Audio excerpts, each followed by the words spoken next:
Listen, buddy, I'm not going to be around when the Armenians take over the world. Who the hell wants you?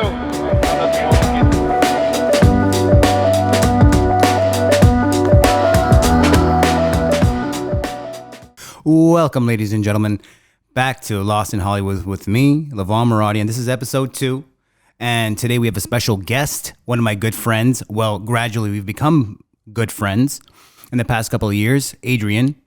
How do you say your last name? My last name is pronounced Leucic, but most Leucic. people, but yeah, it's kind of a little tricky. It's been one of those things that scarred me my whole life. You know, growing up, being in elementary school when they do roll call alphabetically, I've seen many a teacher stumble. Right. And they're looking. They at start me. stuttering and shit. Yeah, like Lou. Yeah. I'm like, yeah, that's me.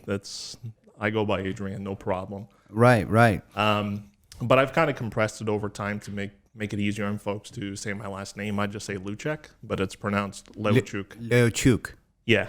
Okay. That's great, man. That's great. Thank you for coming on again, and thank you for bringing this wonderful bottle of Macallan 12. Hopefully this podcast will catch on. I mean, that's not the goal. The goal of this podcast is interesting stories from interesting people from all walks of life. It could be creatives. It could be just, people with life experiences, and, because life is just a winding road for a lot of people. Yeah, it is, and life in general, from my experience, the folks, they'll give you a playbook for your early stages in life, like, okay, go to school, save money, get married, and then you're going to live happily ever after. However, what I'm finding is there needs to be a playbook for what is happily ever after. Right. And that's where life, that's one kind of revelation that I've come to understand about the world. Life is it's a teacher. It's going to be teaching you many different things along the way when you're ready for these lessons. Mm-hmm. Like, for example, something very basic. You tell a child, Santa Claus is real, and then you tell a different 2-year-old Santa Claus isn't real. It's a hard concept to grasp. Mm-hmm. But other lessons are like, how do you work with different people? How do you manage money? So many different things. So you're a businessman, right? I'm sure you've had all types of jobs throughout your life. And let's start off what's one of the worst jobs you've ever had in your life? Like, if you could pinpoint one specific, memory of your youth. Not to say that you're an old man or anything like that, but you know what I'm talking about. You're in your late teens, early 20s. What's some of the shit show jobs that you've ever had in your life? Because I have some of my own, but we'll get into that after you. Let's see. Absolutely. I mean, there's an absolutely long list of shit jobs that I've worked in my life. But probably by far and away, my time spent in the food industry. I used to be my very first job, I was a fry cook for Sonic's Drive-In. Really? It was a part-time gig. It worked with my school schedule at the time because I was in high school. And when you get in there, oh boy, is it a grind. When you're working in a fast food kitchen, automatically it's 120 degrees in there. And you're working shoulder to shoulder with guys, and everybody's rushing right. These orders. Sometimes tensions flare up. I've had this one guy, Anthony, like a gangbanger guy. Mm-hmm. At the time, I was probably 17. This guy was 32, and he got in a fist fight with a guy named Gus, who coincidentally he got me that job. And so they started fist fighting in the freezer because they didn't want to see the manager. They didn't want to get in trouble with the manager. Right. So they're fighting in the freezer? They're fighting in the freezer. And I wonder how your adrenaline works when you're in 20 degrees or something like that inside there, or what? Yeah. So basically Gus, he got his ass handed to him because Gus, he may have been like 120 pound, 18-year-old kid, and Anthony, he was 32 years old. And that's probably the OG gangbanger type of person, right? The OG. And I knew he was an OG because there were many flare-ups with people's tempers back there. Right. And the days leading up to this fist fight in the freezer, they were both, bluffing. They were both posturing. And one time, Anthony, he took off his shirt, and you see all this Old English writing. I forget what neighborhood he was from or what exactly. But he was a legit gangbanger, pretty much. 100%. And that guy was like, whoops. Right. And you could always tell who's kind of more in the life, more in the street life. This guy's tattoo, it wasn't professionally done. You could tell this was something that got done in somebody's garage. Or in prison. Or in prison. Yeah. A lot of people underestimate people. They assume that, again, people live in a bubble, right? Some people live in that way. So they assume everybody is sunshine and rainbows or whatever in that aspect. But it's not like that.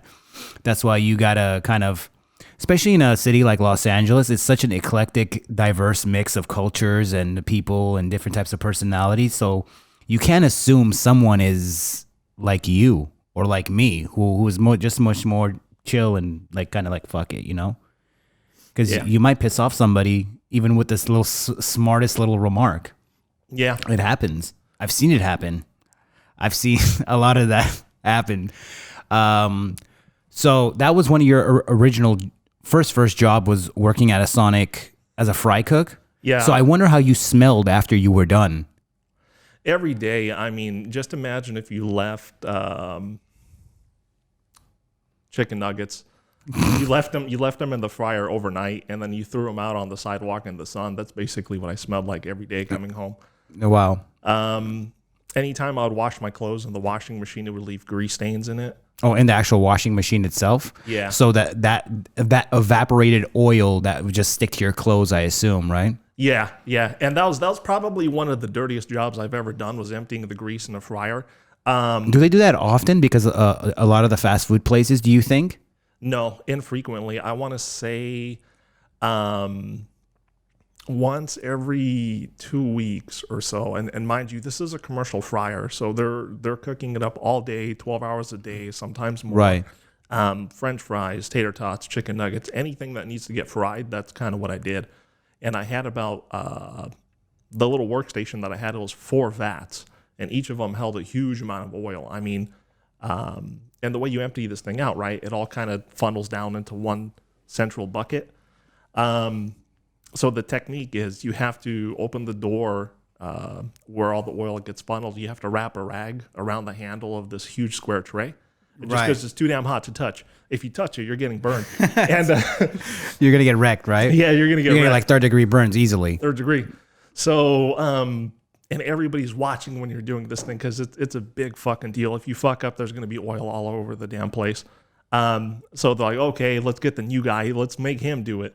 And I open up the what was that, like a grease trap? Yeah. Ugh. So I open up the door to this grease trap, and I'm just like, dude, this thing it's got to be like, it just looks like 30 gallons of motor oil. It's so dark. It's like WD-30 or something like that, right? Yeah. It's 10. It's like, is this for a Bronco or what? Nah. Yeah. And so when it's, this is like my second week there. Like, I'm still new. I don't know anything. You're just excited to just be able to have a paycheck, right? I assume, right? Yeah, it was my first job, minimum wage, and I was just happy to do the work. And so I wrapped the rag around the handle on this thing, and then so they tell me, once you yank it out, you don't stop. I was like, what do you mean? He's like, yeah, once you yank it out, you just keep moving all the way to the back door. So what ended up happening is I wrapped the rag around the handle, and when I started yanking on it, man, I slipped because there's so much damn grease in the kitchen. On the floor? It's all over the floor. And then as soon as I stopped, dude, bam, like 3 gallons of oil just splashed on me. I'm like, oh. Like this oil wasn't hot though, I assume. It was just old greasy oil, right? I assume. It was pretty warm. But not like third degree. No, but it was like lukewarm, probably. Oh, yeah. God. Must have been like 150 degrees, like enough to where you could feel it. So I had to buy like a new pair of shoes, a new pair of pants. And the only thing that got hurt was my pride and my ego, because everybody, including the car hops, were getting a good laugh at me. It's okay. And it's all right. I think everybody's experienced some type of embarrassing moment, especially for a first job and things of that nature. My first real job, it had nothing to do with being creative. I was about 19 years old, and I applied. Just by chance, I applied at well, I mean, this store does no longer exist. It was called Good Guys. It was like a electronics store, I remember. kind of like a Best Buy type of place. And I had gone to eat lunch in that little. There's a little pathway where they have little restaurants and stuff like that, and then they were hiring seasonal employees. And that job, I've never worked as like, you know, in the food industry in that aspect, but I just filled it out just for shits and giggles. You know what I'm saying? If I get it, I get it. I had just gotten out of high school. I was just going to community college and things of that nature. And I'm like, hopefully I can get this job. It's actually right down the street from my house, blah, blah. I don't have to really spend. I would literally like, well, after I did get this job for seasonal. It was for, what was it? I got hired around this time actually, which is right after Thanksgiving. And, I wasn't ready for anything like that because my family, they own their own business and I've always worked with them, but you know, it's always hard working with your own family members, you know, especially being, you know, like Armenian and stuff like that. They assume that like, well, you eat, drink, and, you know, live for free. So I don't have to pay you anything. In reality, I mean, they pay you, but it's not anything that like, you know, a real job would pay you as an hourly rate or commission or whatever. So what happened? Because this is the holiday season. Oh man, I wasn't ready for that. So they give you like 2 days of training, so you could use the POS or whatever the hell. And the POS was MS DOS. I don't know if anybody remembers what MS DOS is. It's that green screen, and you had to like do a whole like half an algorithm to open up something. So I was like, because at that point, this is like I want to say 2003. And 2003, I mean, there was like computers were already gradually getting better and better, but they were still stuck in like 1997 or something in regards to like tech when it came to computers. Oh yeah, I'm sure they had the whole huge tube monitor. Oh dude, yeah, it was about yellow. like 3, 4, 5 inches deep with the little monitor and everything like that, and it was very interesting. I met a bunch of characters at that job, dude. And I'll be honest with you, I think that's where I learned how to actually talk to people outside of my own community. But before that, I was so like in that bubble of Armenian because I went to Armenian private school. And then, you know, when I got a little bit older, I went to public school, and it was kind of like a different like vibe for me, you know, because I was scared to like talk to people. Because I felt like maybe my personality is not going to come off the right way, you know? And then you gradually start talking to different types of ethnicities, and you befriend them, and they befriend you, and it becomes a very interesting like little. It was when I worked there, I was very tight knit. But I'll tell you, when we first started there, it was they had a special at that time. Remember plasma screen TVs? Yeah, so they had blacks, the everything. Exactly, and then it has a certain shelf life for those TVs itself. So what I would do is when I first got there for the first day to work there was a line around the block because they had a special for some I don't even remember what, maybe Sony, maybe JV, I don't know, one of those TV brands that are from Japan, and shout out Japan. And but it was very I just got caught by like surprise, dude. I got caught by surprise like big time. And there was a line, and then you have to deal with all these people, crazy people, bro. Especially, you know, it was literally after the day after Thanksgiving. I remember it. It was a Black Friday sale, and I had to come into work as a seasonal. So when you're a seasonal employee, they give you the shit hour, right? So you're gonna open with the manager, and guess what time they're gonna open? 5 a.m. God no. 5 a.m. I get there, bro. There's already a line. You know, people are used to seeing people like, you know, camp out for like PlayStation or whatever. But people were camping out for, okay, so if it was a $2,000 television set, right? Like a plasma, at this time it's 2003, 2004. The tube TV is now like this, right? But at the same time, you have to remember that those plasmas still weigh like a ton. It's like, forget the tube. We could fit everything flat, but it's going to weigh the same as the tube TV that you would buy that was like 52 inches. So I'm over here trying to help. Like, there's Armenians, Hispanics, whites, whatever, all types of races, dude. And everybody's like, you know, like just stressing out because okay, so a $2,000 TV is now $1,000 because now the next generation is coming out, right? So that was my, I think, wake up call to what hard. It's not. It's most people are like, oh, you're selling TV. No, it's hard work in the aspect of, one, you have to be able to know how to talk to people. You have to know all the facts about whatever the hell the products are. So before that, I had a 1 week of training in regards to specs on the stuff. Right. It was hilarious, bro. But that day, I made a lot of money. For me, it was a lot of money because you're 19, 20 years old.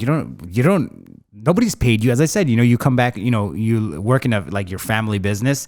They pay you $100-$150 every 2 weeks. When you're living at home or whatever. And that was one of the best life experiences I've ever had in my life. And I worked there for 2 years after that. And I made really good friends there. I have no idea what they're doing right now because, gradually when you work somewhere, a lot of the people you don't stay friends with for such a long time. How I got fired from that place is a whole different story, which I can get into right now. I don't know should I go into that? What do you think? Why not? It's actually in the spirit of life lessons. I'm just envisioning like a young Lev, like he got his good guy shirt like 4 days ago, and then here you go. Yeah, with the little good guys little logo on there. So I ended up selling from TVs. I went into car audio, and a lot of the time I would get a lot of fraudulent people who would always want to buy car audio. Remember back in the day, everybody would want a sub, a new deck, remember Dynamat that you would put inside the inside of the insulation almost for your car, so your car won't rattle when you're bumping like your sub or anything like that. So after the first year, that was when I really figured out like all the crazy people that work there and stuff like that. So people would come with fraudulent credit cards. They'd be like, listen to me, bro. Oh, I should go with the Armenian. I'm not trying. Listen, I'm Armenian, and I have the right to do this accent. Okay, hey, listen, bro. Listen to me. I have this card, right? I'm like, Well, let's just say, let's just say this was stolen, right? Blatantly, bro. Blatantly, just straight up in my ear. Like he's like whispering in my ear, like he's Don Corleone, and I'm like one of his soldiers. Like, listen, what you're gonna do is, you're gonna ring this shit up. I want the $5,000, $6,000, everything. Okay, and listen, and then if this gets approved, I'll give you $1,000 cash in your pocket. Plus you get the commission, blah, blah, blah, blah, blah, blah. I wasn't ready for that, bro, because I'm like, oh no, I can't do that, this, that, blah. I had a coworker, Arthur. Arthur? Yes, Arthur. That guy was a professional scumbag, bro. Mm-hmm. I think that was like the perfect job. I think salesman jobs you have to be a certain type of person. I'm sure you know what I'm talking about, right? So you have to be a certain type of person to be able to be just a cutthroat. You don't give a shit. At that time, again, the equipment was so dated in regards to ringing people up and running credit cards and shit like that. You could have gotten away with it. But a lot of those big corporations, they have a lot of insurance policies for fraudulent activity, like multi-million-dollar insurance policies, right? I would assume. Oh, easily. And I've worked for retailers as well, where when you buy something off the shelf, the employee theft ratio is already built in there. The lawsuit ratio is already built into the price. So they're covered. They're making money no matter what. And I've seen it as well where employees are moving refrigerators, TVs, computers out the back door. Cash. Oh, yeah, definitely. So to go full circle from working there, gradually I had a really good friend. He was a young dude. His name was Demetrius. He was a black dude, very nice guy. We would get, you get a little, you burn a little incense in the air. You know what I'm saying? With him, and we're like, yo, Lev, like what's up, dog? He's like, listen, I got these cameras, right? You see these new Sony cameras, and those point and shoot little Sony cameras had just came out. Oh, I remember those. That Like it was like 2004, 2005. They were flat. Going from those big, they still make them, DSLRs and stuff like that. But there was the first compact with a really nice lens, hard flat, so you put it in your pocket, and so you go to a party and just do, selfies. That was before the actual your iPhone or whatever, and so you would carry a camera. But this is the transition when people were going from film to digital, and so he would make me a deal, be like, listen, so in the dock, right, I'm gonna have 5 cameras. You pay me $500 a pop. Mind you, these cameras are $1,000 each, maybe more. So why I got fired from that job, again, full circle, is not even for those cameras. He got fired for those because mine was the most minuscule thing that I took. He literally took plasma screen TVs, put them on the dock in the back, and his uncle would come and in a van and just load up like plasma screen TVs. Mind you, they're just straight stolen, so it's 100% profit. So he got fired, and then I got fired from that job due to burning incense, and that's the lingo that we're gonna go with on this show. We were burning incense, and I walked in with 5 other of my coworkers we were hotboxing incense in my car. My first car was a Scion XB, that little squared up box. Perfect. Yeah. So that's why I probably got the nickname the Hot Box. Exactly. The hot, but that was actually the nickname. That's pretty good, Adrian. Yeah. So we would hotbox, we would smoke blunts or whatever the hell, and then one day we all walked in. We looked like, in those movies when you see a whole crew walking in slow motion. That was us, reeking. And we walked in, and my manager at the time, his name was Javier. Shout out Javier, wherever you are. He was the coolest, but the rest his name was Al. Oh, so the general manager of the store, his name was Al. He's like, all you motherfuckers come into my office right now. He's like, where were you guys? We're like, chinked out, you know what I'm saying? We're like, we were eating lunch. He's like, well, it looks like you just came from a Cypress Hill concert. I'm like, no. It's like, well, we got to let you guys, all you guys are suspended for 2 weeks with pay at that.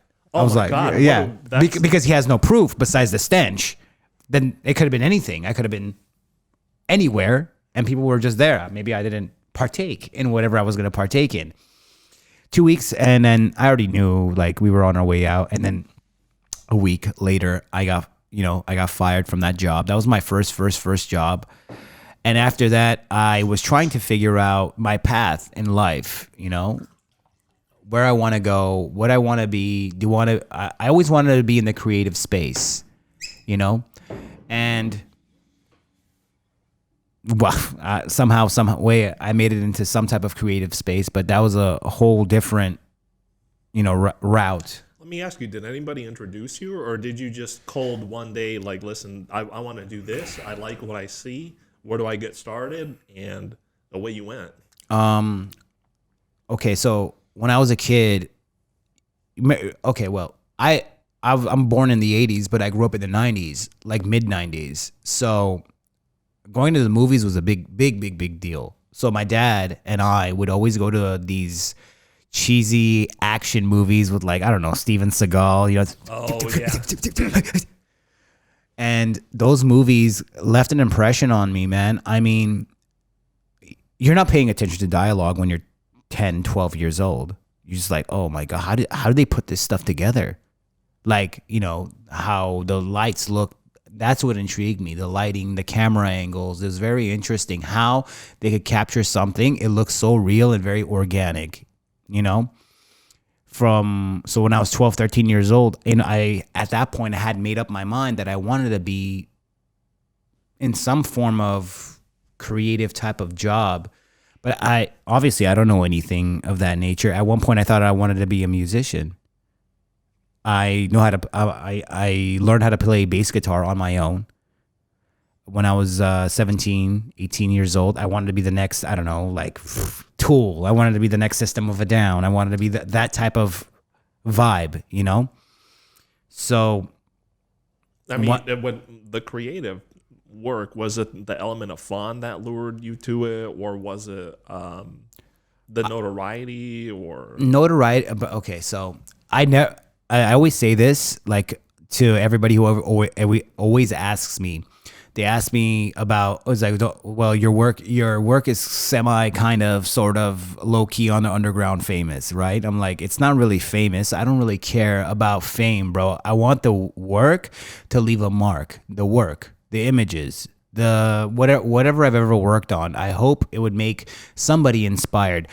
And that's all I cared about. I didn't get into this part of the business to make money. I'm like, well, if the work is good and if people see my talent, they will pay me what I am worth. It doesn't work that way. It doesn't work that way. So, I mean, that was like just being green, just being gullible. You know, mind you, I've never been gullible in the aspect of how to deal with people and stuff like that.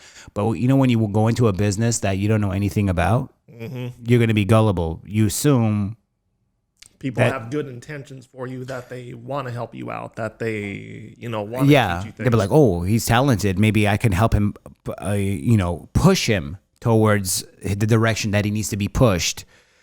But I went to film school. I did all that, and I met a couple of people who were good friends. Well, they were good friends. We worked with one another for a while, and then we had a falling out. And then one day I was on set, and I was just shooting photos with my camera, and it was a model, like one of those, music video models. And I shot her, and I'm like, oh, okay, cool. One shoot went to led to another one led to another, and then here we are, dude. But it was just more off of, I met that one girl. Her name, I still remember her. Her name is Merlot, which is an amazing. Okay, so that girl was 16 years old when I met her, and now she was that easily 7 years. She's in her 20s now, but she was signed to a modeling agency. The modeling agency was 2 Model Management. That was the first management company I ever worked with. I'm still good friends with the women's director, who has at this point moved to a bigger agency, Elite LA. So that woman's name is Tana. She helped me out, and majority of these girls here are with her help, majority of them. And then other agencies that I just, I built a portfolio through the years with starting off with a 16-year-old girl. I mean, this is much more risque in that aspect, but not risque with her. But it was still, it was a cool shoot. And Tana, she's like, I think you're talented, and I'd love for you to test. Going back to testing. Testing is, most of the time, if you're an up-and-comer, testing means shoot for free. So what does that mean? So she's like, this Tana, she's like, okay, Lev, I have somebody that I need you to take pictures with. Right. Is that... So she'd be like, okay, the whole shooting process, it's just not like off of my dome. I have to have a concept for the girl, even though she has to come with hair and makeup herself, or if she even needs hair and makeup and her own wardrobe. I would just have to make sure the setting of the idea is the right idea. You know what I'm saying? The location, the whatever, how, and that building that's the hardest part to tap in. So do you, for me, I'm really not a creative person, but for someone, Tana sends you a model to work with, do you first interview the model and then kind of gauge based on her personality?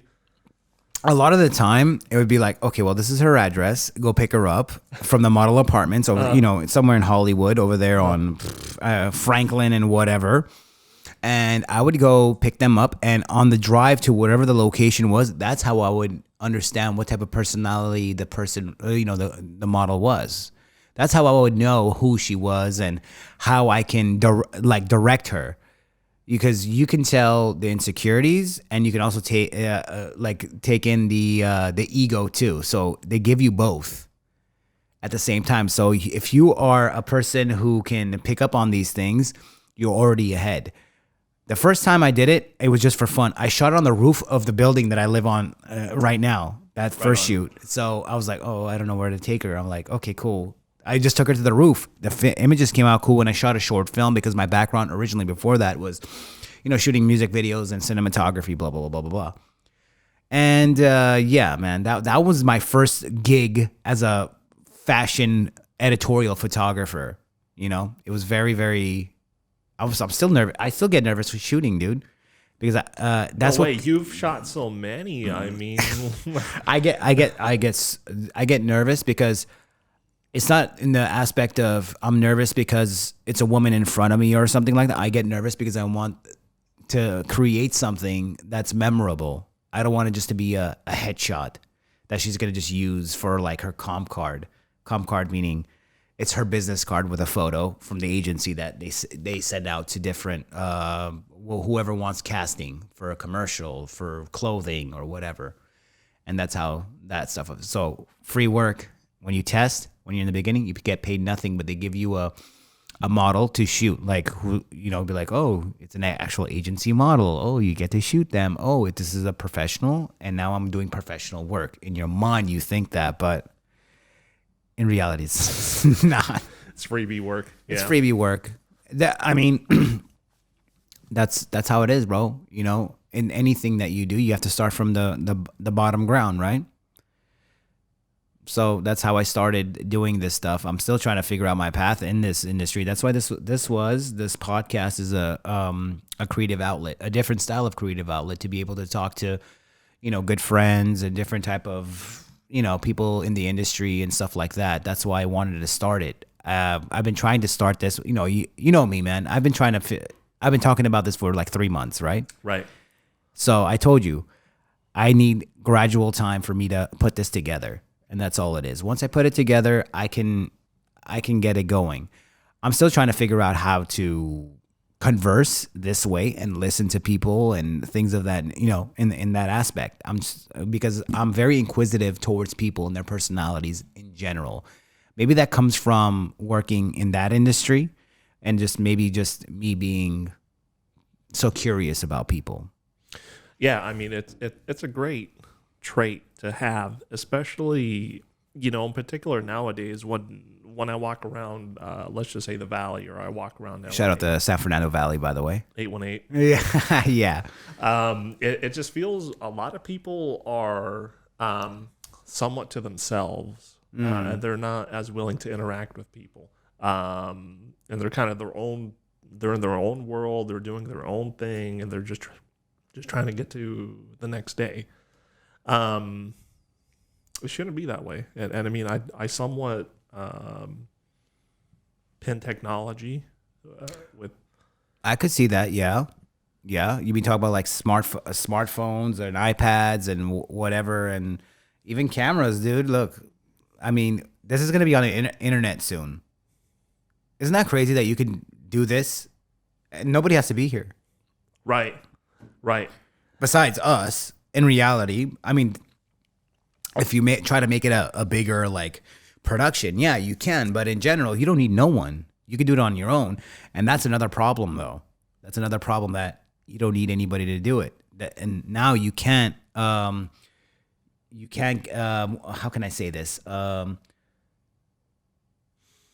Figure out how to talk. You know, have a actual conversation with somebody real, because a lot of the people nowadays are introverts. Yeah. They're not extroverts. Or some of them have a balance. They could be an extrovert when they want to be, and when they're alone, they could be an introvert like a motherfucker. Right? So LA is a funny place, man. Back in the day, LA, I mean, the people still hustle, but the style of hustle has changed big time here, man. It's crazy. Like, especially with social media. People have jobs because of social media, or else they would be a bag boy at Vaughn's or Pavilions, or they'll still be living in their mom's basement or whatever. Right, or doing something else. Yeah, like exactly. There's no chance. Luckily, God gave them, some type of, they're very pleasing to the eyes, him or her, not to offend anybody yet, but yeah, you know what I mean? It's like, but what happens when they again, going back to my own work, what happens when they stop calling you? When they stop offering you, bro, I've seen offers for $30,000 to post a picture on Instagram. Unbelievable. $30,000 for a picture. And that's still nothing. I know Kim Kardashian gets a few $1 million to post an image, not hers, for some other brand on Instagram, which is crazy. It doesn't even have to be an interesting image. It could be a bottle of this Macallan that right here. I love Macallan. Unbelievable. $1 million. The world, it's changed so much, and there's some good things about social media, and then some atrocious things about social media. Oh, absolutely. The cool thing is, a lot of talented people, a lot of people have something to say, a lot of people who have something to offer. They could market themselves directly to a lot of people. Right. That's one of the fantastic things. I think if you're into the music scene, if you're into the modeling scene, there's a lot going on there. Of course there is. And a lot of these folks, they may have been passed on by, let's just say, a modeling agency. A lot of them. And some of them should, in reality, they're not models, bro. They're not models. A model has attitude. They have a personality. They have a spark. They have an it factor. You can see it, But some of them are just, they have good traits. Maybe they have nice eyes. Maybe they have a nice ass. Maybe they have a six-pack. Maybe they're whatever. But they know their angles. That's all it is. I'm telling you, social media, majority of it is a facade, bro. Oh, 100%. And that's kind of where the negative comes in. Once you're being exposed daily for sometimes hours on end to these images where everybody is beautiful, everybody is slim, everybody is doing a backflip and a half pipe with a skateboard, and then it's like, this is too perfect. Yeah, this is too perfect, and then it's like, why is my life not like this? That's why I feel for the younger generation that's coming up right now, because they see that, they want to do that, and in reality, they tell their parents, "I want to be an influencer." Whatever. Back in the day, you would tell your parents, I want to be a doctor. I want to be a director of something. You want to direct films or whatever. Now they straight up want to be an influencer. And that's a whole different shit show, bro. I've experienced it. I know a lot of well-known influencers.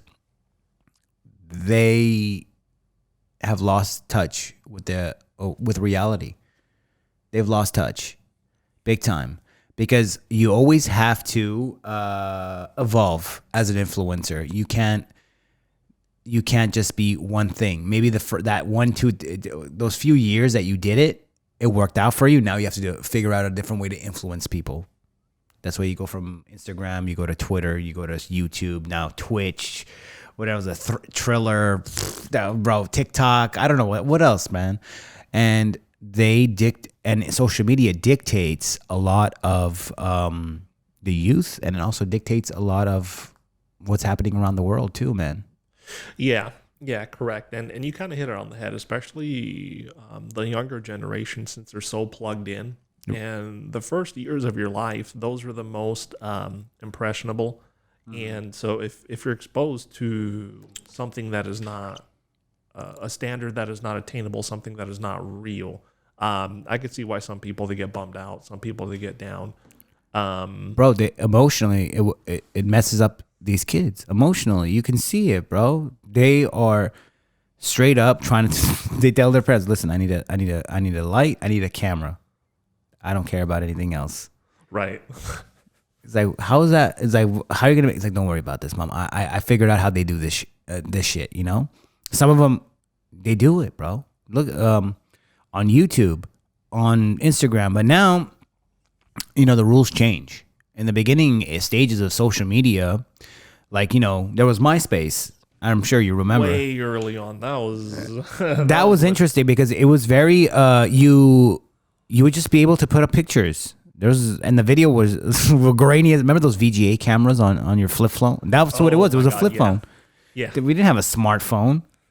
And even when they did come out, those smartphones, they were, again, VGA cameras, garbage. Right. Garbage camera. It's like recording in kilobytes. Yeah. It's like, what is this on my blackjack cell phone? This thing is... Yeah, pretty much, dude. And it just changed, man. But now, that's where we're headed, man. The media dictates what we say, what people should like. And the majority of the news, people are like, oh my God. And people are going to say, when they hear this, they're going to be like, oh, I'm going to say fake news. They're like, oh my God, another guy who says fake news. Majority of the news is fake.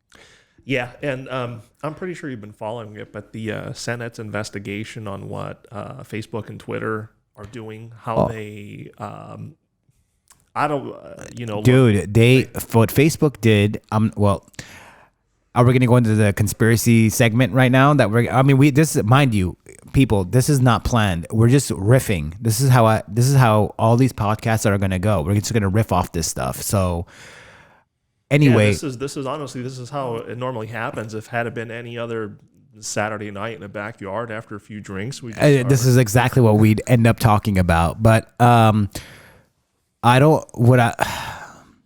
what they do, man, now, it's crazy, man. And all your major news outlets, you can't even believe them, bro. It's crazy. You can't. And the despicable thing is oftentimes these news sources, they don't really cite their sources.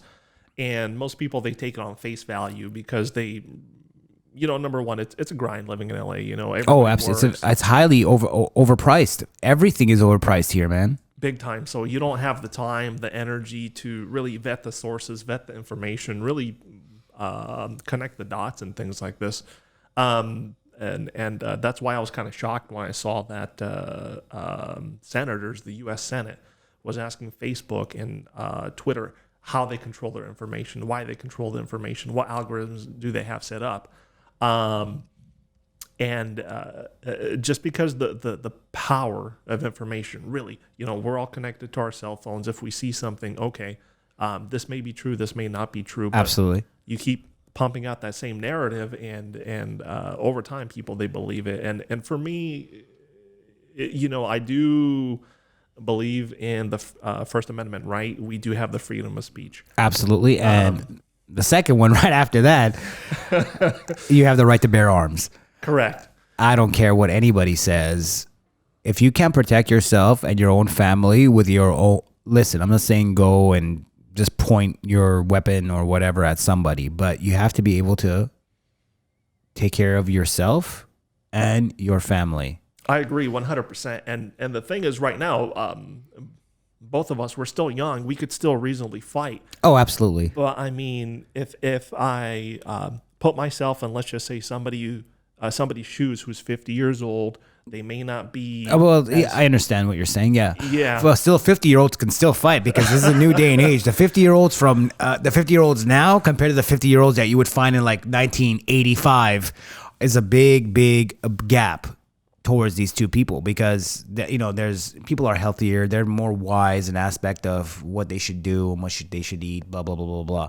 But yeah, correct. And everybody assumes everybody lives in the most perfect neighborhood where there's law and order and all these things, but realistically, we're fortunate to live here. Relatively, the Valley, San Fernando Valley, Glendale, Burbank, it's safe compared to, let's just say, some other parts of Los Angeles. Sure.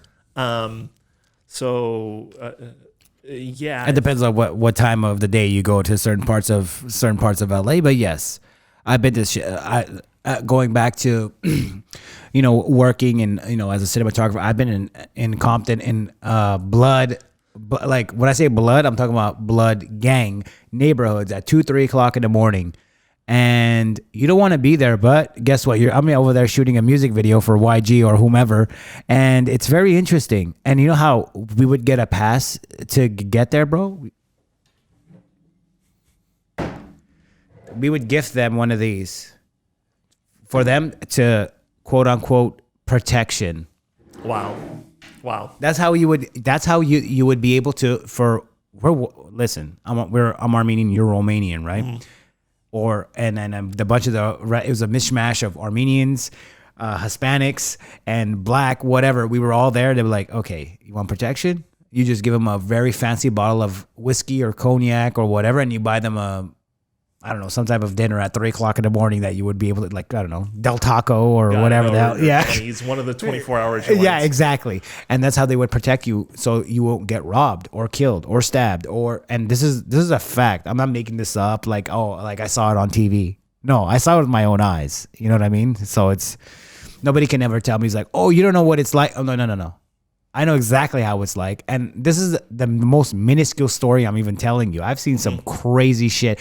During a music video, the sheriffs had a warrant out for one of the friends of one of the rappers. Literally, we caught it on tape, and it became part of the music video. If you ever go, it's a YG, Snitches Ain't Ish. That's a easy way of saying it. Bitches Ain't Shit. That music video. Go see. You'll see a guy run through, and there's a sheriff that runs after him. That's not an extra. That's a real sheriff chasing somebody. But yeah. So, but I get you. Yeah, I mean, even for me, when I've done business in certain parts of Los Angeles, even though it's broad daylight, it's a commercial street, I would still carry a knife on me at the very least, just in case. Oh, absolutely. Just in case. I mean, the thing is, if you have one assailant, there's a reasonable chance if you're young and healthy, you could fight them off until somebody comes and helps or what have you. Right. But if it's like 3 or 4 guys, you have almost no chance unless you have a firearm, some type of firearm, something. Absolutely, I agree. But going back to the First Amendment, yeah. I'm kind of I think you and we grew up a little bit differently. I think our parents exposed us to a lot of the roughness that life has in store for you, and I'm a big believer in First Amendment rights. If you don't like what you're seeing or hearing, just change the channel. I agree with you. Just tell the guy, go fuck yourself. I disagree with you, and then move it on. Not right. Now we have all kinds of crazy things like cancel culture. When I first when I first dived into that, I was like, what is going on here? So there's professional people who investigate the person. You mean like fact checkers and stuff like that? Yeah, and they'll go back 30 years and dig up something that they had allegedly said, and use that against them, either for money or to defame the person or whatever. It's mainly about defaming everybody, bro. So recently, and this is going back to, remember when Bill Burr, he was on Saturday Night Live, and all the pretentious white women who think they are activists of some sort or whatever, they were talking about he was talking about how that cancel culture canceled John Wayne. Mind you, and mind you, John Wayne, he went to USC, right? So he has a statue in front of the USC Film School. They took it down because John Wayne said something in 1972 in a Playboy magazine. And what Bill Burr said was, yeah, of course he said it. He's born in 1907. Right. Yeah. Right. It was a different time. Exactly. He's like, have you ever talked to your grandparents? Ask them about some crazy, they'll tell you some crazy. Right. He's like, all right, Grandma, just make the cookies, whatever. And that's exactly it. He's like, God canceled John Wayne back in 1977, okay? He's already been canceled. What are you talking about? It's just an extreme, dude. It's so extreme, and they want you to follow their footsteps, their thought process. It doesn't work that way, bro. Is this not America? Yeah, I mean, it's America. And as an adult, first and foremost, you have to have like the grit to kind of take what life throws at you. You're going to come across many people. They're going to have their own opinions and they're going to say their own things, but you have to be strong enough to kind of, go fuck yourself. Oh, definitely. I've been saying the haha go F yourself for a long time. Sometimes, you hear the things that, you might not agree upon, but I'm not going to, I'm not going to give them the satisfaction of getting the rise out of me. I keep it inside of me and keep my opinions to myself in certain places. Because in life, you got to play politics. Even though I'm not a politician, neither are you. But some places, you got to be, you got to watch where you step sometimes, Right. And listen, when I go home, I believe whatever I want to believe. They believe whatever they want to believe. And I'm happy with that. But what I don't like is you are teaching people who are uneducated in what's happening around the world misinformation. Mm-hmm. That's my problem with a lot of people. This is all misinformation. You know what's the biggest problem that I saw? Like, I'll give you like a small example. Like with this election that's going on right now, right? Or it's done, it's not done. I have no idea what's going on.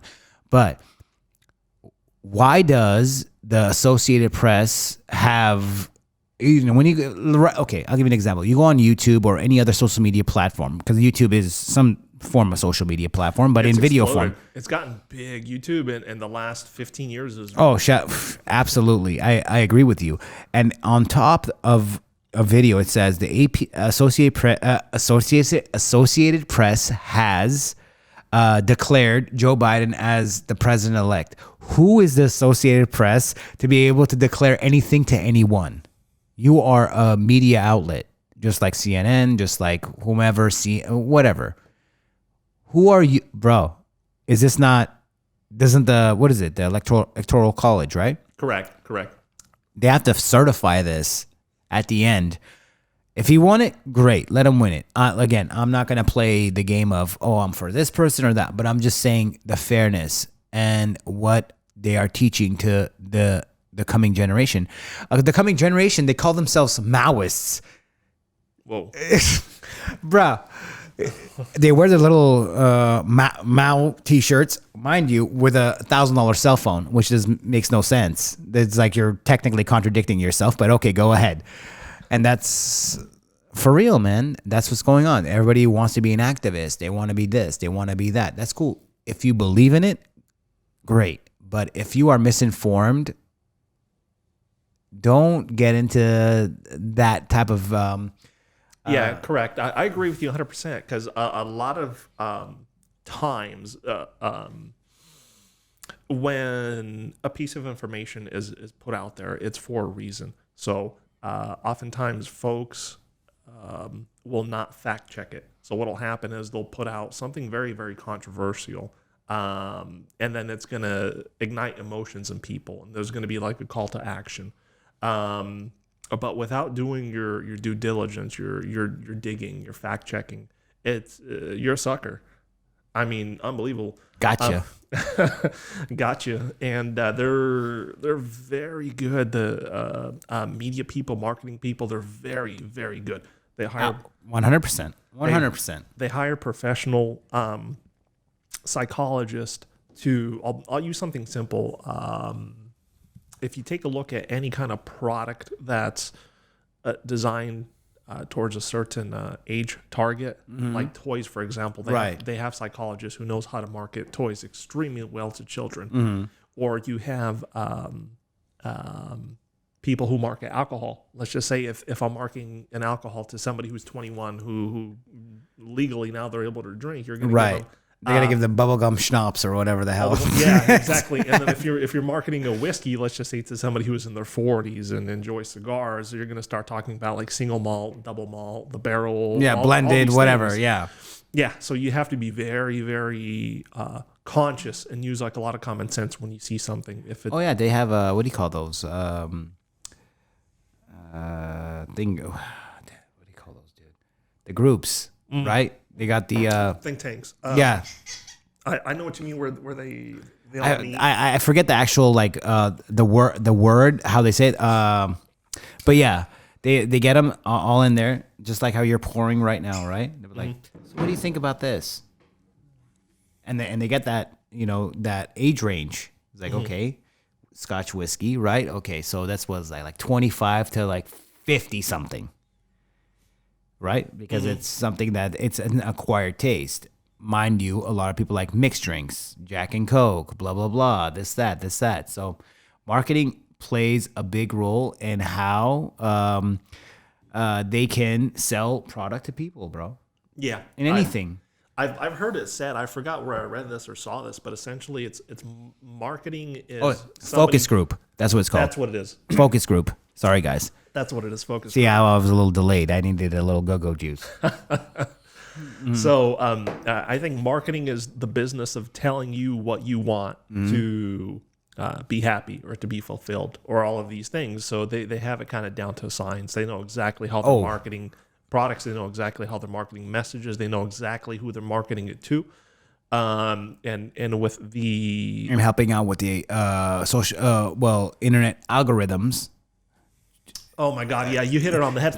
I don't know if you've seen this, but Netflix, they have a documentary called The Social Dilemma. Yeah, I seen it. Yeah, of course.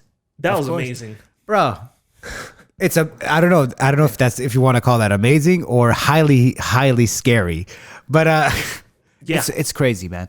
I don't know how they have algorithms that, have you ever noticed that sometimes you'll be you'll be talking to your lady, girlfriend, boyfriend, whomever, and all of a sudden on your phone, some type of advertisement comes up for something that you were talking about. You didn't even look it up on your phone. Like, it wasn't even in the search for your Google search or whatever.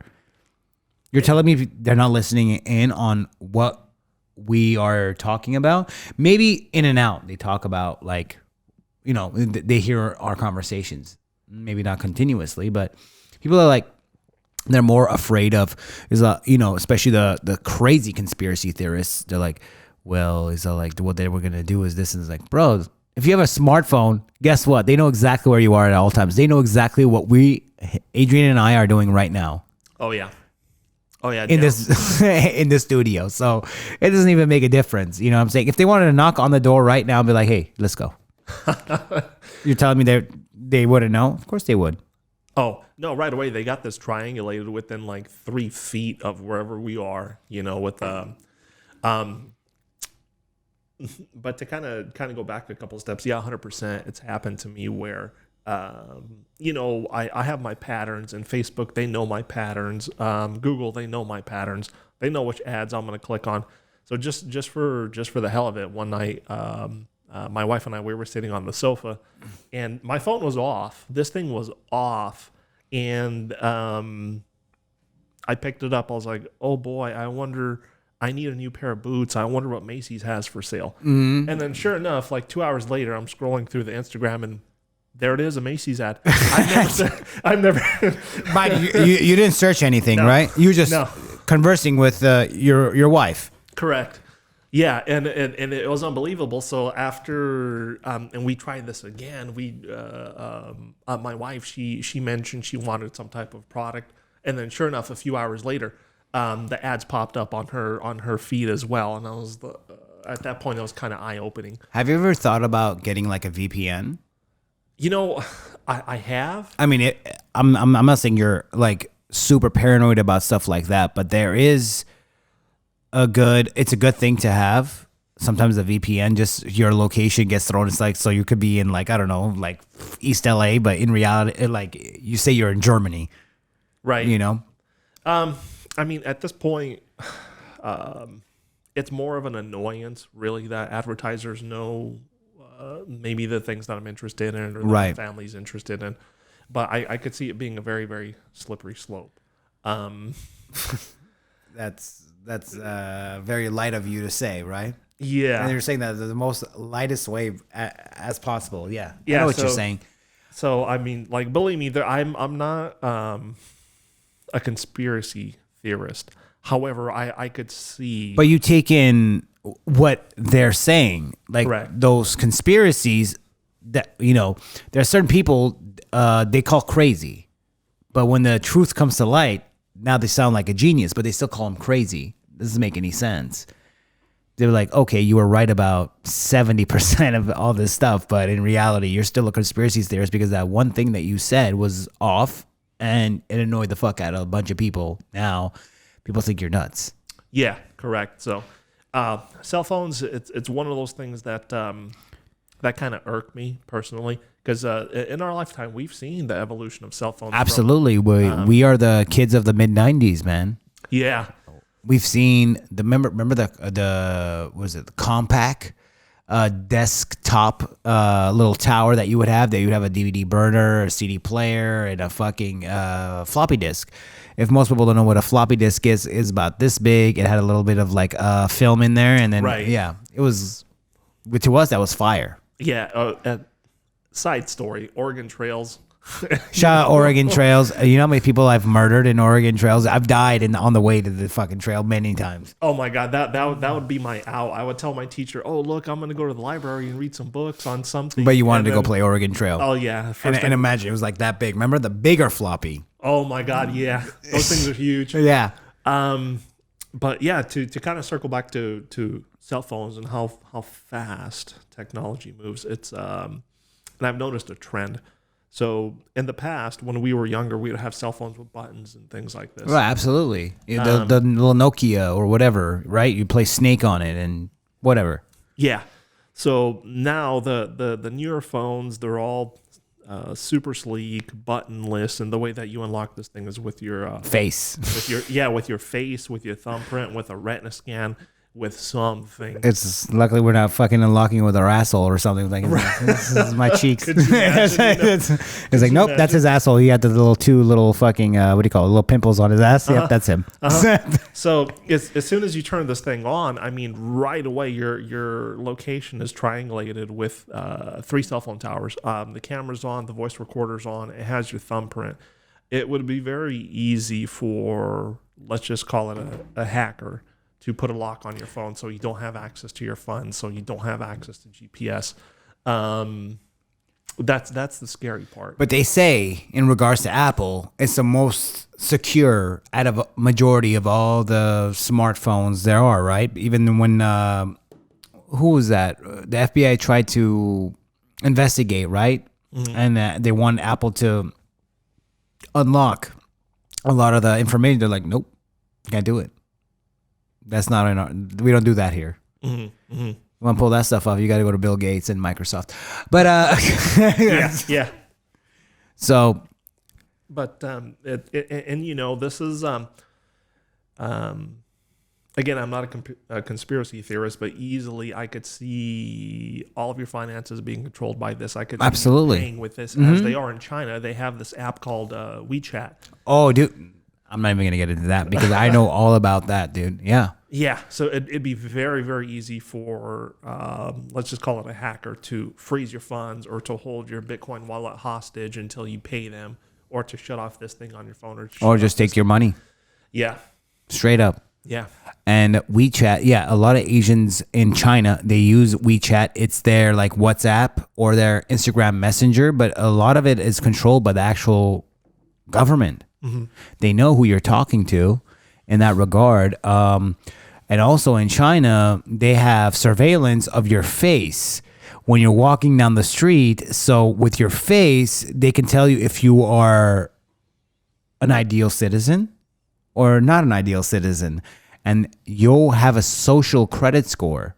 Oh my God, are you serious? Yeah, dude. You have a social credit score, which they want to bring here to the United States of America gradually. It's happening. I understand this virus that's happening right now is real to a certain extent. Mm-hmm. I believe it, but I don't think it's that. What's the right word for that? It doesn't warrant that level of government control. I agree. Yes. What do they call it?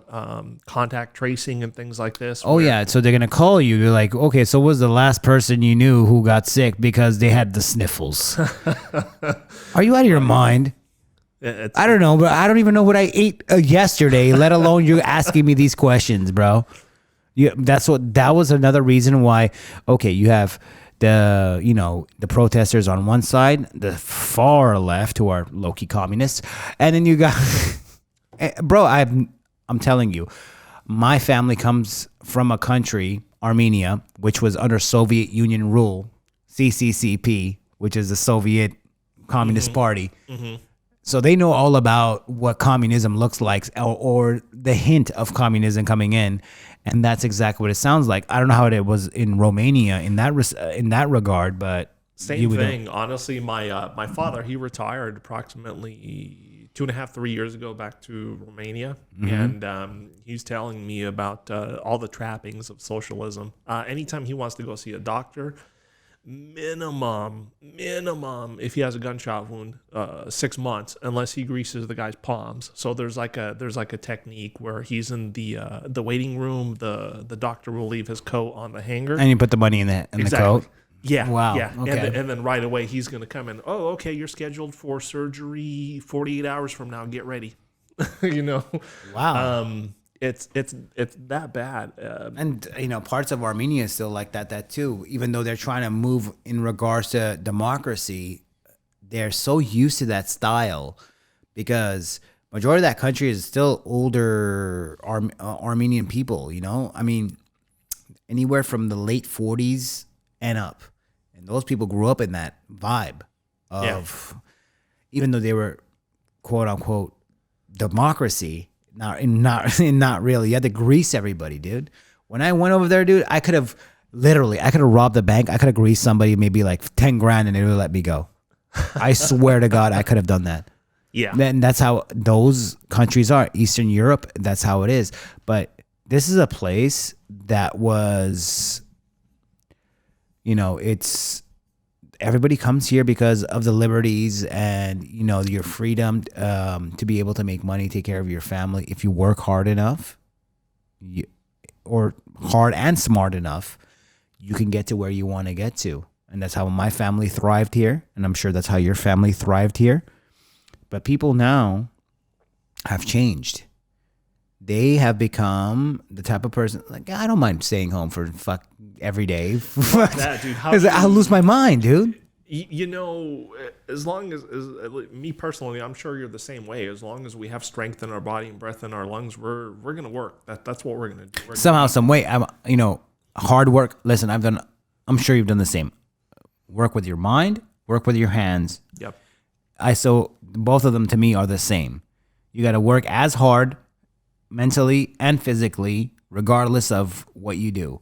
And I'm sure your father's worked hard physically. Very, dude. Let me tell you one thing for sure. Nobody in this country has it rougher than first generation immigrants. I agree with you. They don't know the language. They don't know the culture. Their broken English that they cut and paste words they think are right. A lot of the time they're not right. You know what I'm saying? My dad, he does that still. My dad is 67 years old, bro. Mm-hmm. But I've never met anybody who, without a shadow of a doubt, he'll wake up at 5 o'clock in the morning with no complaints, mind you, no complaints whatsoever. 5 o'clock in the morning, goes to our family business with my uncle, my mother's brother. 5 a.m. he wakes up. He gets there about 5:45 a.m., bro, and he comes about 7 p.m. at night. Unbelievable. That's like what, a 14-hour day with traffic. I wish not even half, maybe a quarter of America would try to do that.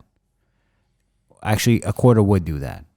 Mm-hmm. The people who live in those Midwest, in the middle America, they wake up early in the morning. They work hard because, hey, sometimes it's not about intelligence. Sometimes you got to get in the shit. Right. I think, I remember you telling me a story and 2 words that stuck in my mind, and it's going to stick in my mind for the rest of my life. It's dirt work. There's a lot of people doing a lot of dirt work out there to make a lot of people happy, and nobody more so than immigrants.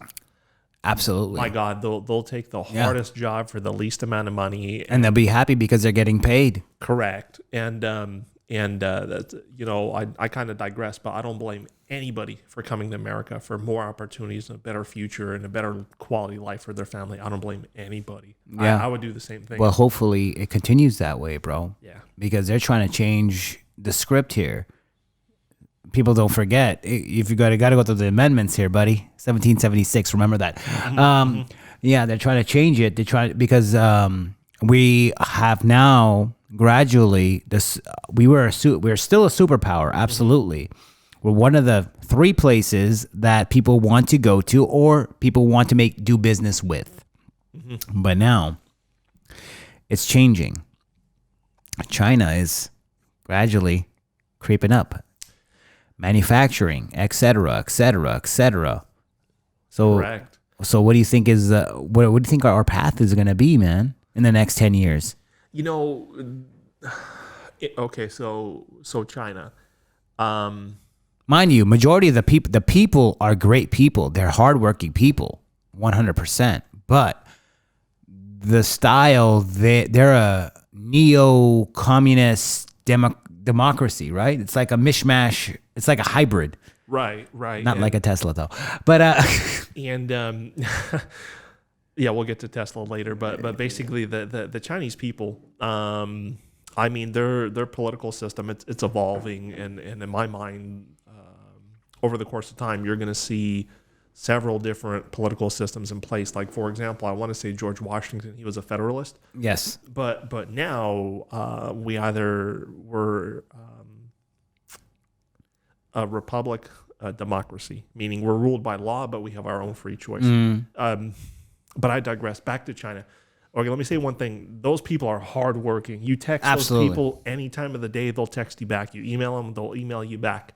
If you get a quote for any of their products that they're trying to export, they'll be on you for a year until they close that sale. Like, I mean, it's just like... And that's from experience, guys. From experience, and I've spoken with... me personally, I've never been to China, but I've spoken with several folks who've been to China. Same.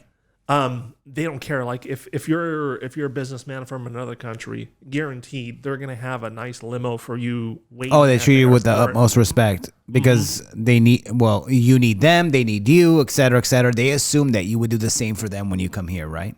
Correct. So they'll pick you up at the airport. They'll take you to the store, get you a cell phone, so you have and then they'll program their numbers into it, and then they'll tell you what your number is. They'll take you to wherever. And it's just unbelievable how easy it is to do business with those people, which is why I think in the next 5 to 10 years, their GDP may exceed the GDP of the USA. I agree with you. I already see the statistics that they show it on TV. When I say TV, I'm talking about not CNN and any of these other Fox News, whatever. I don't watch any other news, but there's other sources that are out there online. You can find that you'll find that how America gradually, because we're sending majority of our jobs there because the manufacturing is so cheap. Because even in India now, dude, India is on the rise too in regards to manufacturing. Labor is very low in regards to made in the USA means a lot of money, right? Right. Yeah. Typically. Yeah. And you hit it on the head with like labor costs. Like, for example, in the United States, there's roughly 380 million people. Sounds like a big number, but when you look at it, not really. When you look at a nation like China that has 1.4 billion people, 1.4 billion and people. Mind you, China is not as big as the United States of America. Yeah. Yeah. So they have different labor laws. They have different cost for labors and stuff like that. And for a long time, I think we've enjoyed the luxury of cheap Chinese goods. However, we're sitting on cheap Chinese goods right now. But, absolutely. right now. But my viewpoint is in a nation that's going to last, everybody has a place. So I'm all for making things in the USA. I'm all for supporting USA companies, USA IT companies. I think that's the one thing that differentiates USA from everybody else. The talent that we have in Silicon Valley, those minds, that creativity, I think it's world leading, and it's going to be world leading for some time. China, they do have in the grand scheme of things, I do see them being a bigger component, a bigger power in the world. And it's something that you have to watch, and I think that's what drives like a lot of the political policies about making things in the USA. If you Google pictures of China's shoreline over the last 30 years, over the last 40 years, it's changed from like rural kind of agricultural lands to skyscrapers on par with what you're going to see in New York. And that pace of development, it's unseen in history. And that happened when in the 70s, right? Or is it the late 60s? Who was the lead? Mao, right? Mao, right? Mao. America was working with him, and he was just soaking up all that information, that capitalistic information, right? And gradually, it just bounced from him to I forget what the leader was before. What's his name? Xi Jinping, right? Correct. He's figured it out. He's figured out how to balance communism and democracy in the aspect of work. And it's very interesting. Yeah, and some of the projects that the nation of China is working on, like Silk Road 2.0. That blew my mind. I couldn't believe it. I couldn't believe it. So, So for all the viewers and listeners, what is Silk Road 2.0? Silk Road 2.0 is basically a trade route between China and Europe. So it's a high-speed rail system. It's a rail system that interconnects with multiple countries that China can export goods to or perhaps import from. Mm-hmm. And that's, in general, Silk Road 1.0 from the history books is what put China on the map. They were known for trading silk. They were known for trading everything. So they're repeating that. But in a much more modern age, right? Yeah. Yeah. And much more smarter, because the first time you don't know what you're getting into, but as gradually time goes by, you'll figure it out better, Correct. quicker, faster. And for us, as on this day, hand over heart, America is the best country to live in. We have the most opportunity. But the last time we took on a super project like that was the national highway system That we have now, which is it worked out well, in most states it worked out. In some states we're still in a traffic jam. You can go from New York to Los Angeles, Chicago, all the big metropolitan areas. It worked out in the beginning, but they weren't expecting that many people to just live in a hub of that kind, right? Right.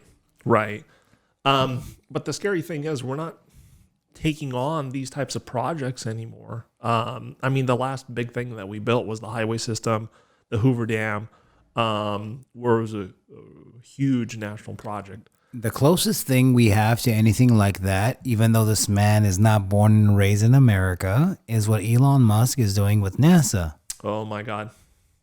Right? Thank you. Yeah. When I remember being in the backyard of my father-in-law's house, watching Elon Musk launch a rocket into space. Right. Which he, mind you, this guy, he's a genius, and he invented a system that where the actual rocket launcher, the actual motor, could be reused, thus cutting the cost of space to put something in the space. Yeah. Instead of using multi-millions, it's millions. Right. For you to be able to reuse some of the things that he's done. The man is a genius. He's very eccentric. I think he is. If you go back to like pop culture and call somebody Tony Stark, I think he's Tony Stark, bro. Yeah, he's the real Iron Man in reality, minus the suit and et cetera, et cetera. It's very. I'm invested with him. Same. In regards to if you're into stocks and et cetera, I believed in him in the beginning. What he was saying sounded crazy to a lot of people. He's not crazy. He just has a goal. He has a mission in his mind to get somewhere. Anything that he's ever done that I've seen, from Tesla, which people are laughing at him, to now it's not rare for us to see 2 or 3 Teslas on the highway, minimum. On the minimum, 2 or 3, right? Easily. And he's, if there was one person that I would say is a mastermind, it's definitely Elon Musk. By far and away in our time, he is an absolute mastermind. If you take a look at everything he's done from, we'll just talk about Tesla. He was PayPal. Everybody knows what PayPal is. Yeah, he's one of the originators of he didn't invent PayPal per se, but he was one of the masterminds behind it. Definitely. He sold it to eBay, I believe, right? He sold it to eBay, and he dumped majority of his money into this project called Tesla, SpaceX. But first Tesla. The man was broke. He was sitting in a he was sleeping on his couch. Right. Mind you, this man is technically supposed to be a billionaire, but he kept a minuscule amount of his money to invest in his brainchild, what he believes in, what he wants to grow. And here we are today. He's, the second most wealthiest man in the world right now? As of today, he's number 2. Yeah, that's great. He deserves it. And I hope. I mean, I'm with him 100%. I'm with him 100%. I'm not into his vehicles that he has right now because I don't find them attractive in regards to how they look. But there's also like those douchey like suburban people. They feel like they're doing something for the earth by driving his car. It's like, oh, you don't have a Tesla? What are you doing for the earth? What are you talking about? Karen, calm down. No, right. And but honestly, after when I first saw Tesla vehicles, at first I thought they were like a novelty fad, something like this, like a concept vehicle, right? Yeah, I was like, okay, great. He's gonna push this initiative. He's not gonna have the funding to get this the mainstream. Boy, man, I was wrong about Tesla many times. He did it. He had a goal. He said in his mind, he thought he could, some people could play it out in their mind. They play it out continuously, not one time, two times, 100 million times. I'm guarantee you he's that type of person. I can tell from all the interviews that I've seen of him, from him on being on Joe Rogan and him just talking. He's very highly intelligent that people won't ever understand. Well, I won't even understand half of it, even a quarter of it. Neither will you. No, not by any, not even. It's crazy, But I feel like he's going to do a lot in the next 30, 40 years that are going to come. He's going to be the next. Him alone, he might be the next NASA. Yeah. Quick story, man. So, like for me, I've always been a big high horsepower fan my whole life. I know you love the American muscle vehicles. I do too. I've had or been in a lot of high horsepower cars, from Mitsubishi Evos to high horsepower supercharged Jaguars. And for a long time, I rode motorcycles because that was like the. That's right. You're a big fan of. Yeah. And Yeah. Adrian, if you want to know anything about Adrian, he's all about bang for your buck. That's right. Remember, value for dollar. You know what I value mean? for money. Come on. Let's skip the marketing. Let's just get that down to business. Whatever it is. So, funny enough, my ex, she was always like, oh, let's what are we gonna do this weekend? Let's go test drive a Tesla. So I was like, fuck it. Okay. Let's go test drive this shit. So we pull up to the one here in, was it San Fernando? Okay. Yeah. Glendale. San Fernando, and I want to say Western. That's right around that area. That's a new place, by the way. That place was a shithole. There used to be a market right there where Tesla bought that land. That market was disgusting. You would see a bunch of hobos in that area. But okay, go ahead. So, it's one of those Saturday afternoons. I've already had like 2 or 3 drinks. I'm in my You're test driving Tesla's drunk already? So we go to the Tesla store, which everybody's like super professional. There's people there to help you. And so I talked to the sales guy. I was like, hey, do you have a Model S to test drive? He's like, yeah, coincidentally, we do, my friend. I do have a Model S for you to test drive. And it's the all-wheel drive, the one that everybody wants. So I was like, all right. Let's go for test drive. And so, we hop in this thing, and the first thing I tell him is like, yo, look, sales guy, as soon as I get it, I'm going to fucking floor this thing. Like, I'm going to fucking floor this thing. Get ready. And were you ready for the torque that was built into that fucking vehicle or what? I was not ready. That shit knocked my socks off. As soon as you floor it, this machine, this thing that weighs like 4,000, 5,000 pounds, this thing just starts fucking rushing forward effortlessly. And I was like, oh my God, this thing is hauling ass, and sure enough, I'm going like 100 on San Fernando Boulevard, which is like twice the speed limit easily. People still can't believe it, bro. Yeah.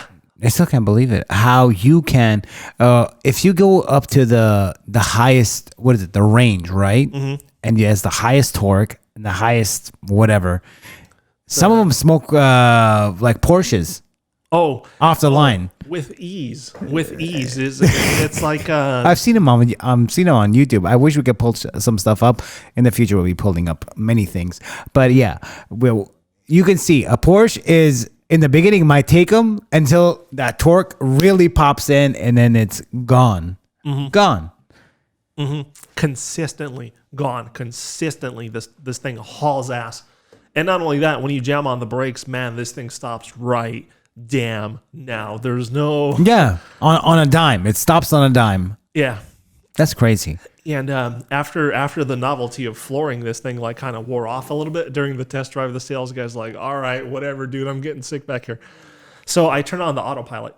And, I was coming down the 5 South to the 134 interchange. And this is LA talk, by the way, guys. 5 South is one of the big freeways, and 134 is still medium range. Go for it, brother. Yeah, and basically, it's any time in SoCal that you encounter a freeway interchange, it's a shit show. Oh, absolutely. People are slowing down from the posted speed of 65. And some of them don't even know how to drive, bro, to be honest with you. Right. I don't know how they got a license, how they have even a vehicle. I would assume it should be totaled the way they drive. Right. I mean, we're looking at vehicles with like a multicolored door panels. Oh, that's right. And so, I was like, why not? Let me test this piece, this Tesla on autopilot. Right. This thing did fantastic. It did fantastic. That was. And what year was this when that happened though? When you actually test drove the vehicle itself? This was maybe 2017, approximately. Okay. It was already ahead of its time. Imagine what it is now. What I've seen, and once in a while I'll go on YouTube and just like 2020 Tesla autopilot, blah blah. Mm-hmm. Bro, literally it drives probably better than maybe 20. Oh, okay, let's be honest. 40% of the people in the United States. Oh, easily. And I'm being generous by saying 40%. Easily. So in my mind, it's just like I've seen those videos of people playing chess while it's on autopilot. And then it's crazy, bro. Yeah. How the fuck they do that, dude? Yeah. It's like the guy was literally taking a nap in ass-to-ass traffic. Mm-hmm. He was taking a nap. The car was like, okay, don't worry, I got this. Right. Mm-hmm. Which I think is great. Like I'm all for. Okay, so I understand that the evolutionary process of the self-driving car. Mm-hmm. There are going to be accidents. There are going to be Teslas getting into accidents and things. That they're not going to be able to shift their way out of a situation, right? Right. But those situations might be smarter than most human beings, to be honest with you. Exactly. So the National Highway Statistics, Traffic Administration, safety guys, they have like a per death or per accident 100,000 mile ratio.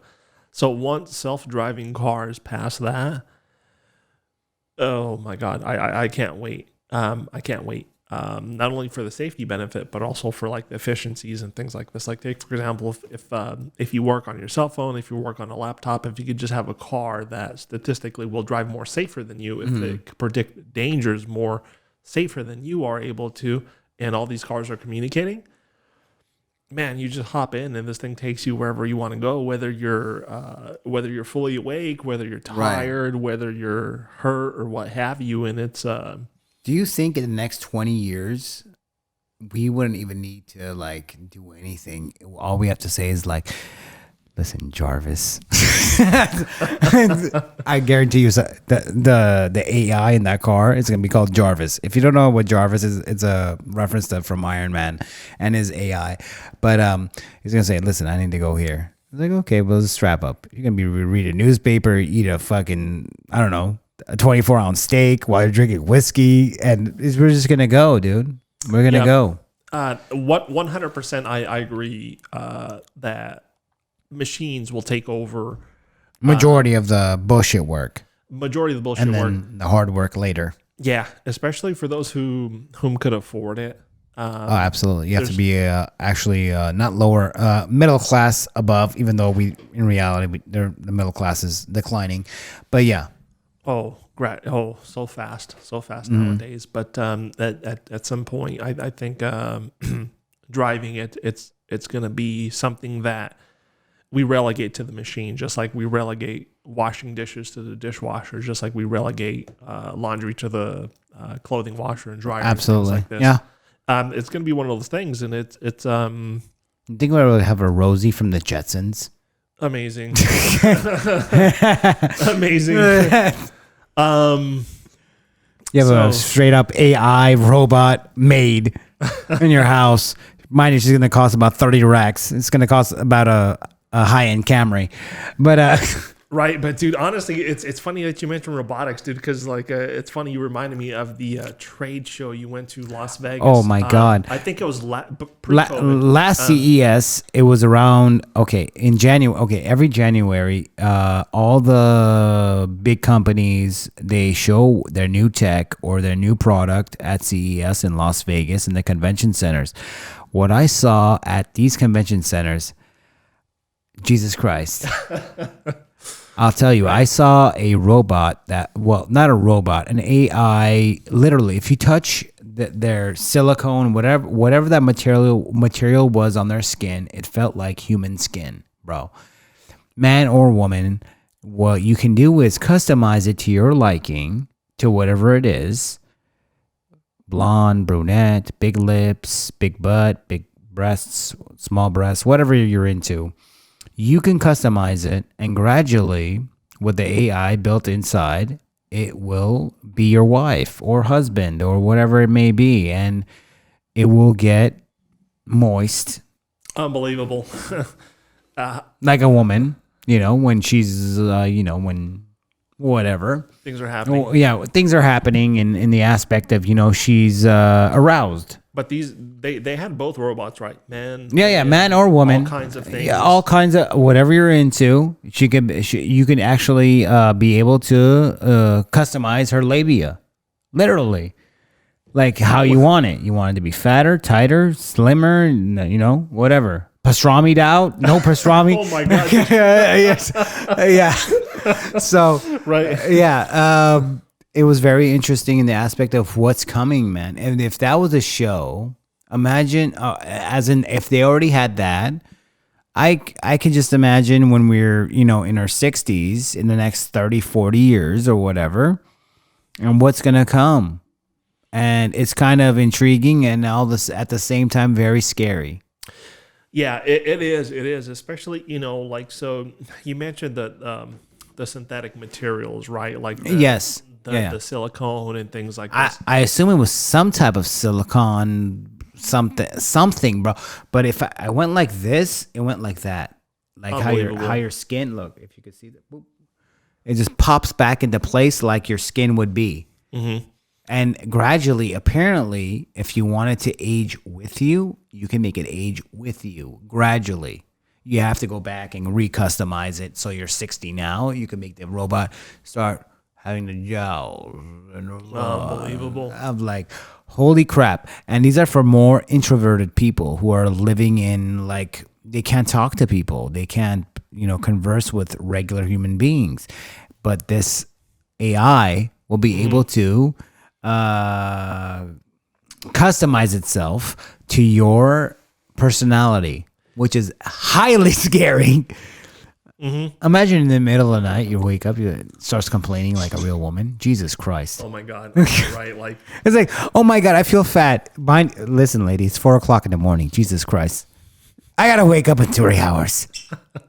You already fucked me up. and that's like that leap. Like, okay, I could see them making something that resembles a human.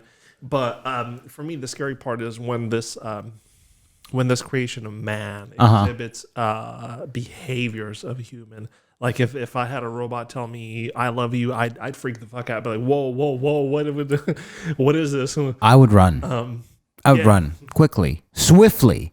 Mm-hmm. Hopefully, I'm still at an early age. If I was into the robot, I got it earlier in my at least late 30s, early 40s. I could still sprint away from this thing. Sprint. And imagine it shows up. It goes, well, I'm pregnant. I know. What are you talking about? You're a fucking robot. Oh, you know what I'm saying? It's like, what? Yeah. That's a imagine that would be something like an option that you could go off your phone and be like, okay, yeah, I'm gonna get my robot needs to start ovulating. I'd be like this. I'm gone. backspace gone. Yeah, but guys, there's going to be folks who are into this type of thing, whether they want to. They exist right now. I guarantee it. woman Remember those those sex dolls in Japan and China? They look like the carbon copy of a lot of porn stars. Right. And then right. apparently you would have to lube up their mouth and lube up their whatever the hell you want to stick your whatever, or and vice versa too. If you want a man to, no discrimination here on this podcast or anywhere else, but yeah, I don't think we give a shit, man. Whatever you guys do at home. yeah, hey, listen, you do it on your own. Just don't show us any pictures. But no pictures, thanks. We're good. We're good. Right, that works both ways. I'm not gonna, I'm not gonna show you any pictures. You don't show us any pictures. We'll be good. But yeah, man. I think this has been a pleasure with you. You're a good friend of mine. I'm glad I met you.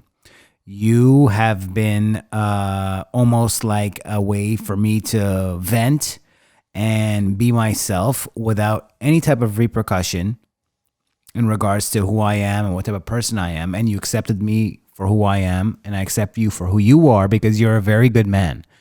And I'm so happy that you came on the podcast. He's going to be on here on a regular basis. Yeah. Here and there, whenever he feels like he wants to stop by, he's one of those guys. Whenever he wants to, if we're in an interview, he stops by, he's going to show up with some type of whiskey of some sort, and he's going to be like, you know what? That's right. And that's what life is all about, man. Surprises, Yeah, and absolutely for me, pleasure. It's been an absolute pleasure for me to kind of get on here and just kind of scatterbrain, just start talking about random things. I think that's how our relationship started. When we That's met. right. Yeah. So go for it, bro. I remember. So we were gonna go to a backyard barbecue, right? Which sounds great. Which is it like? Yes. Saturday night, all the stars are lining up, and then all the stars have showed up on the red carpet. By the way, it's a joke. So my wife was telling me like, "Oh, you're gonna meet my cousin's boyfriend." I was like, "Okay, great." So I show up there, Lev's there. It's kind of like the like, "Hey, how are you? My name is this. My name is that. What are you into?" And then the whiskey came out, and it came out. Lord have mercy. Did we? It's been coming out since the beginning, but yes. I think we were both like smashed, like within 30 minutes on an empty stomach. We were just waiting for. Well, yeah. So how Armenians work is they get smashed and then they go on the grill, which it's not like a propane grill of any which kind. It's actually like charcoal, it's wood and stuff like that. So it takes time to finesse the situation. So you get you feel like you're like a little kid. You feel like Oliver. Can I get some more before you even got anything? Yeah, and so you just eat that motherfucker. But yeah, go for it, my brother. So within that time of we were both kind of strangers at the time. Absolutely, and we'd both just started meeting like each other's significant others, families, and things like this. So there was that nervousness there, and then there was the whiskey. And long story short, I think we bonded. And one of the things I really appreciated about you, you're very quick-witted. I don't have to repeat myself. You're not going to ask me. And likewise on your end too, man, because you pick up what I say and I pick up what you say, and it just that comes from just repetition of life. I think. Yeah. And we're more or less the same age. You had a different life path. I had a different life path, but I think we have a lot of similarities. We've come to the same conclusions, just different ways through our life path. And for me personally, it's a joy. I always ask my wife, like, "Hey, is Lev going to be there?" And then as like, "This is my buddy," and hopefully we can, whatever happens in the future, hopefully we'll be along for the ride as well, my friend.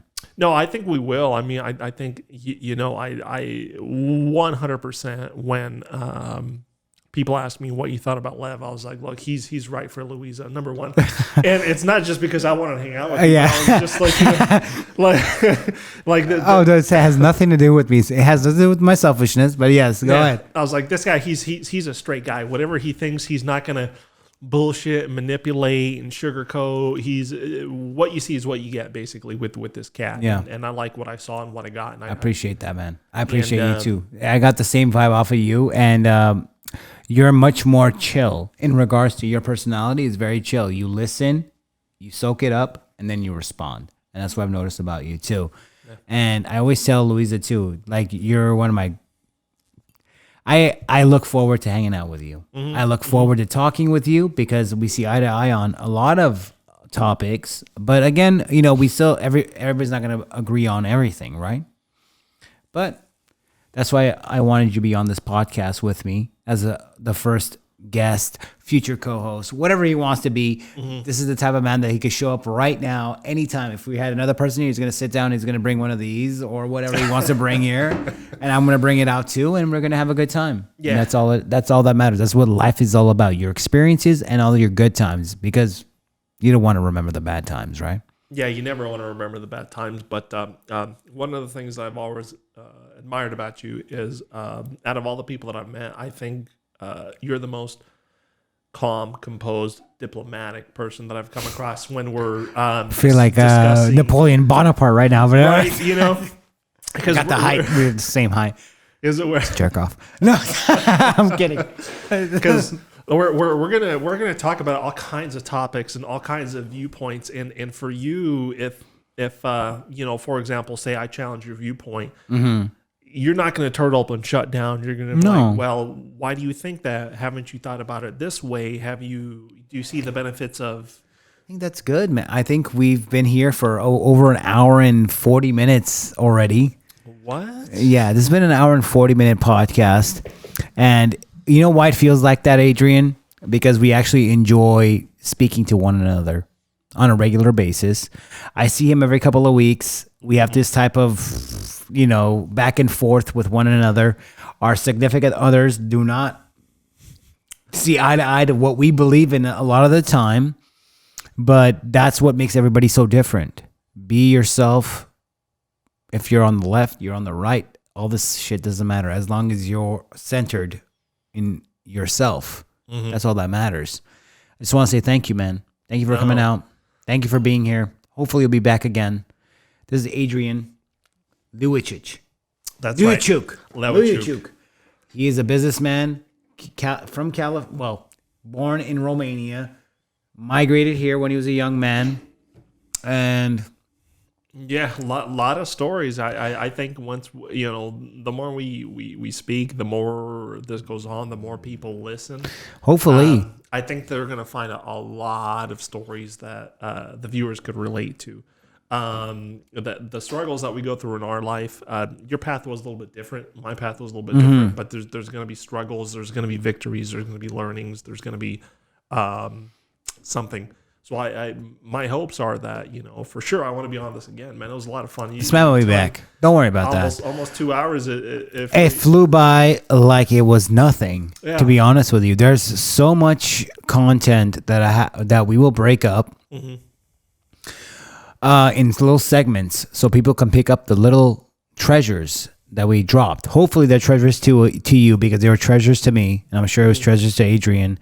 I'm gonna sign off right now at an hour and 40 something minutes, and you guys stay safe. Happy Thanksgiving if your Thanksgiving has passed by, and Merry Christmas, Happy New Year. Stay safe, wash your hands, wash your ass, and